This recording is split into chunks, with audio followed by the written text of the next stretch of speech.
அனைவருக்கும் எனது அன்பு கலந்த வணக்கங்கள். நான் உங்கள் ஆஸ்ட்ரோ சின்னதுரை பிளிமிசை கூத்தூர் பெரம்பலூர் மாவட்டம்.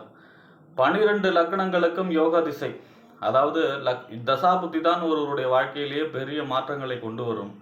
அந்த வரிசையிலே ஒரு சில லக்னங்களுக்கு ஒரு சில திசை யோகத்தை மட்டுமே செய்யும். அதாவது அது மறைவு ஸ்தானங்கள் 6, 8, 12 மறைவு ஸ்தானங்களில் இருந்தாலும் கூட அவயோகியுடைய நட்சத்திரங்களுடைய, அதாவது இந்த மறைவு ஸ்தானங்களுடைய பாதகாதிபதியுடைய நட்சத்திர பாதசாரத்தில் இருந்தாலும் கூட அந்த ஒரு குறிப்பிட்ட லக்கணத்திற்கு ஒரு குறிப்பிட்ட திசை யோகம், அதாவது அதோடைய இருப்பு, அதை எப்படி இருக்கிறது, ஆட்சியாக இருக்கிறதா, உச்சமாக இருக்கிறதா, பகை நீச்சம், எப்படி அதோடைய பலத்தை பொறுத்து நன்மைகளையே கூடவோ குறையவோ செய்யக்கூடிய அமைப்பு எந்த லக்கணத்திற்கு எந்த திசைய யோகத்தை இப்படி செய்யும். அதாவது அது ஆட்சி உச்சம் பெற்று வலுவான நிலையில் இருக்கும்பொழுது 100% யோகத்தை செய்யும். மறைவு ஸ்தானங்களில் இருக்கும்பொழுது கெடுபலனை குறைத்து அப்பொழுதும் நற்பலன்களை குறைத்து செய்யக்கூடிய அமைப்பு.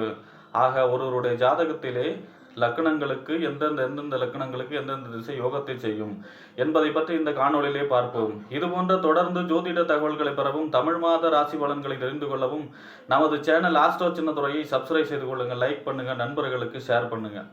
முதலாவதாக மேஷ லக்கணம். மேஷ லக்கணத்துக்கு குரு 16 வருஷம் குரு திசை நடக்கும். 16 ஆண்டுகள் நடக்கக்கூடிய குரு மகா திசை பொன், பொருள், கௌரவம், அந்தஸ்து, அனைத்து விதமான யோகங்களை, வீடு, வண்டி, வாகனமான இந்த மாதிரியான அனைத்து விதமான யோகங்களையும், கல்வி சிறப்பை கொடுக்கும், உத்தியோகத்தை கொடுக்கும் குரு மகா திசை 16 ஆண்டுகளிலே. அதே போல பொன், பொருள், கௌரவம், அந்தஸ்து, ஏன்னா குரு தான் பொருள்காரகன், தனக்காரகன். ஆக பொருள் தனத்தை கொடுக்கக்கூடிய அமைப்பு, செல்வ செழிப்பை கொடுக்கக்கூடிய அமைப்பை கொடுக்கும். இந்த 16 ஆண்டுகள் மேஷ லக்கணத்திற்கு குரு மகா திசை நடைமுறையில் இருக்கும் பொழுது, அடுத்ததாக சூரிய திசை. சூரிய திசை 6 ஆண்டுகள் மேஷ லக்கணக்காரர்களுக்கு வரும் பொழுது அது எப்படி இருந்தாலும் சரி, அதோடைய அளவை, அதாவது ஆட்சி உச்சமாக கேந்திர திரிகோணம், கேந்திரம் என்பது 1, 4, 7, 10 லக்கணத்திற்கு, திரிகோணம் என்பது 1, 5, 9 இந்த ஸ்தானங்களில் இருக்கும்போது 100% முழுமையான பலன்களை அனுபவிப்பார். மறைவு ஸ்தானங்களில் இருக்கும்போது கெடுபலனை செய்யக்கூடிய அமைப்பில் இருந்தாலும் கூட நற்பலன்களை குறைத்து செய்யக்கூடிய அமைப்பாக இருக்கும். ஆக ஐந்தாம் இடத்து அதிபதியான திசை சூரிய மகா திசை 6 ஆண்டுகள் நடைபெறும் பொழுது மேஷ லக்கணக்காரர்களுக்கு முதலிலே அரசு சம்பந்தமான யோகத்தை கொடுக்கும். அரசியல் வெற்றி பெறுவது அல்லது அரசியலில் வெற்றி பெறுவது அல்லது தலைமை பண்பை கொடுக்கக்கூடிய அமைப்பு. சூரிய மகா திசை 6 ஆண்டுகள் நடைபெறும் பொழுது அரசு சம்பந்தமான யோகம், அரசியல் சம்பந்தமான யோகம், உத்தியோகம் அல்லது அரசாங்கத்திலே உத்தியோகம் கிடைக்கக்கூடிய அமைப்பு, இந்த மாதிரியான ஒரு யோக அமைப்பை கொடுக்கக்கூடிய தலைமை பண்பு, ஏதாவது ஒரு தலைமை பதவி கிடைக்கக்கூடிய பதவி, 5ஆம் இடங்கிறது பதவி ஸ்தானம் இல்லையா? ஆக பதவி கிடைக்கக்கூடிய அமைப்பும் கிடைக்கும் இந்த 6 ஆண்டுகள் சூரிய மகாதிசை நடைபெறும் பொழுது மேஷ லக்னக்காரர்களுக்கு. ஆக மேஷ லக்னக்காரர்களுக்கு குரு மகாதசியும் சூரிய மகாதசியும் யோக பலன்களை வாரி வழங்கும். அடுத்ததாக ரிஷப லக்கணக்காரர்கள். ரிஷப லக்கணக்காரர்களுக்கு முதலாவதாக யோகத்தை கொடுக்கக்கூடிய திசை என்று வைத்தால் புதன் திசை. 17 ஆண்டுகள் நடைபெறும் புதன் மகா திசை. கல்வி சிறப்பை கொடுக்கும், வியாபார வளர்ச்சியை கொடுக்கும். புதன் கருத்தா பிழைக்கிறது. அதே போல புதன் மகா திசை நடைபெறும் பொழுது நிறைய யோகங்களை செய்யும். அப்படின்னா புதன் மகா திசைங்கிறது வியாபாரம் சம்பந்தமானது, தொழில் சம்பந்தமானதாக, வியாபாரம் விருத்தியாகும், தொழில் விருத்தியாகும். அதே போல உத்தியோகம் சம்பந்தமான யோகம் கிடைக்கும் இந்த புதன் மகாதிசையிலே. புதன் மகாதிசை நடைபெறும் பொழுது, அதாவது திறமையா பழைப்பாங்கன்னு சொல்லுவாங்க இல்லையா, அறிவு சார்ந்து வாழ்க்கை வாழ்வது, அது போல யோகத்தை கொடுக்கக்கூடிய அமைப்பாக இருக்கும். அதே போல சூரிய திசையும் ரிஷப லக்னக்காரர்களுக்கு நன்மைகளை செய்யும். வீடு, வண்டி, வாகனம், மனை இது போன்ற அசையா சொத்துக்களை கொடுக்கக்கூடிய அமைப்பாக 6 ஆண்டுகள் சூரிய மகாதிசை ரிஷப லக்னக்காரர்களுக்கு செய்யும்.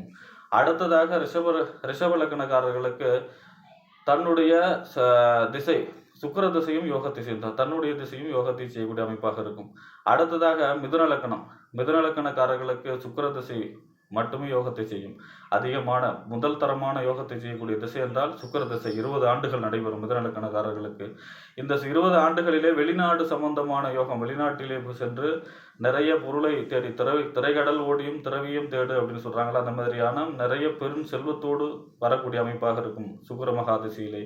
அதே போல ஆடம்பரமான வாழ்க்கை, சொகுசு வாகனங்களை கொடுத்தல், வீடு, வண்டி, வாகனம், நிறைய வீடு கட்டி விற்பனைக்கு விடுறது, இல்லை வாடகைக்கு விடுறது, அதே போல ராயல் அப்பார்ட்மெண்ட் மாதிரி பெரிய கட்டடங்கள் கட்டுறது, இந்த மாதிரியான யோகத்தை சுக்கிரதசை 20 ஆண்டுகள் மிதுன லக்கணக்காரர்களுக்கு கொடுக்கும். அடுத்ததாக கடகலக்கணம். கடகலக்கணத்தை பொறுத்தவரை முதல் தரமான யோகத்தை கொடுக்கக்கூடிய திசையாக செவ்வாய் திசை சொல்லப்படுகிறது. செவ்வாய் திசை 7 ஆண்டுகள் அசையா சொத்துக்கள் சேர்க்கை அதிகமாகும். அதாவது வீடு, நிலம் சம்பந்தம் நிறைய நிலம் வாங்கி போடக்கூடிய அமைப்பு இருக்கும். பூமியால் ஏற்படக்கூடிய லாபம், ரியல் எஸ்டேட் இந்த மாதிரியான பூமியால் ஏற்படக்கூடிய லாபம், அதாவது கட்டடங்கள், அசையா சொத்துக்கள் மூலமாக லாபங்கள், அசையா சொத்துக்கள் நிறைய சேர்க்கை, இந்த அரசியலிலே வெற்றி பெறக்கூடிய அமைப்பு, இது எல்லாமே இந்த செவ்வாய் திசை 7 ஆண்டுகள் கடக லக்னக்காரர்களுக்கு வாரி வழங்கும். அடுத்ததாக சிம்ம லக்னம். சிம்ம லக்னக்காரர்களுக்கும் சுக்கிர திசை யோகத்தை செய்யும். ஏனென்றால் சிம்ம லக்னக்காரர்களுக்கு 20 ஆண்டுகளிலே சொகுசு வாழ்க்கை, ஆடம்பரமான வாழ்க்கை, குறைந்த உழைப்பிலே நிறைய தனலாபத்தை கொடுக்கக்கூடிய அமைப்பாக சுக்கிர திசை 20 ஆண்டுகள் வெளிநாடு சம்பந்தமான யோகத்திலும் கொடுக்கும். அதே போல புதிய வாகனங்கள் மூலமாக கொடுக்கும். அதாவது சொகுசு வாகனம் வாங்க வைக்கும். நிலம், வீடு கட்டுறது, அதாவது நிறைய வீடு கட்டி விற்கிறது, ராயல் அப்பார்ட்மெண்ட் கட்டுறது, திருமண மண்டபம் கட்டுறது, இந்த மாதிரியான கட்டடங்கள் மூலமாகவும் வருமானத்தை கொடுக்கக்கூடிய அமைப்பாக இருக்கும். பணப்புழக்கத்தை அதிகரிக்கும் சிம்ம லக்னக்காரர்களுக்கு சுக்கிர திசை நடைபெறும் பொழுது. அதே போல சிம்ம லக்னக்காரர்களுக்கு சூரிய திசையும் நன்மைகளை செய்யும். அதாவது தன்னுடைய லக்னாதிபதி திசை நன்மை செய்யும். ஏன் அப்படின்னா சூரியன் தான் ஒரு லேண்ட்மார்க். அதாவது இப்போ சூரிய சிம்ம லக்னமாக இருந்து ஒருத்தருக்கு அவருக்கு சூரிய திசை நடக்கும் பொழுது அதனுடைய வலுவை பொறுத்து இப்போ அதை வச்சு தான் அவங்களுக்கு அட்ரஸே தேவையில்லை. கோடு நம்பர், ரோடு நம்பர் ஒன்றும் தேவையில்லை. அவங்க இருக்கிறது தான் அட்ரஸ், அவங்க இருக்கிறது தான் லேண்ட்மார்க். அப்படியேப்பட்ட புகழை கொடுக்கும், புகழ், அந்தஸ்து, கௌரவத்தை கொடுக்கும் இந்த சிம்ம லக்னக்காரர்களுக்கு சூரிய திசை. அடுத்ததாக கன்னி லக்னம். கன்னி லக்னத்திற்கும் அதே போல தன்னுடைய லக்னாதிபதி திசை புதன் திசை 17 ஆண்டுகள் கல்வி சிறப்பை கொடுக்கும். கல்வி, அறிவு, கணக்கு, வழக்கு, அக்கௌண்டிங் சம்பந்தமான யோகத்தை கொடுக்கும். அதே போல ஒப்பந்தங்கள் மூலமாக வருமானத்தை கொடுக்கக்கூடிய அமைப்பாக இருக்கும். கருத்தா பிழைக்கிறது, வியாபாரம் மிகச் சிறப்பாக நடைபெறும். எத்தனை கடை ஆரம்பித்தாலும், எத்தனை பிரான்ச் ஆரம்பித்தாலும் அனைத்திலும் வெற்றியை கொடுக்கக்கூடிய அமைப்பாக இருக்கும் கன்னி லக்னக்காரர்களுக்கு இந்த புதன் திசை 17 ஆண்டுகள் நடைபெறும் பொழுது.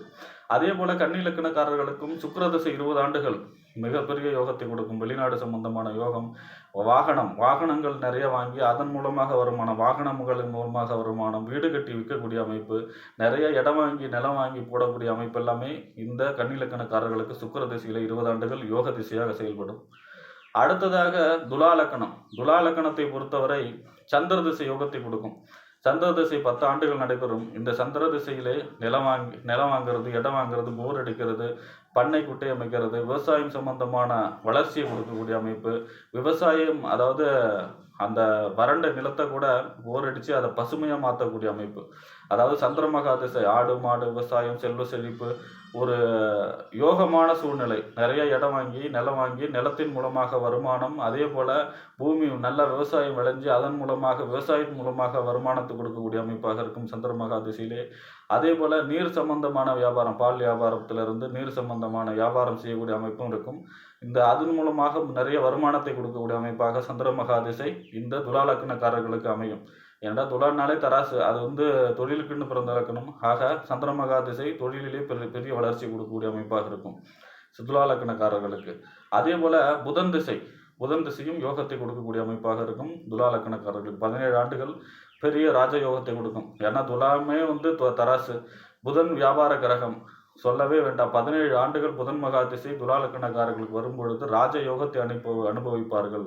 வியாபாரத்திலே வளர்ச்சி, வெளிநாடு சம்பந்தமான முயற்சிகளிலே வெற்றி, உயர்கல்வி கற்று அதன் மூலமாக பெரிய வருமானம் கிடைக்கக்கூடிய அமைப்பு, பாக்கியங்கள் சேரக்கூடிய அமைப்பாக, பெரிய ராஜயோகத்தை கொடுக்கக்கூடிய அமைப்பாகவே இருக்கும் துலா லக்னக்காரர்களுக்கு புதன் திசையும். ஆக புதன் திசை, சந்திர திசை துலா லக்னக்காரர்களுக்கு பெரிய ராஜயோகத்தை கொடுக்கும்.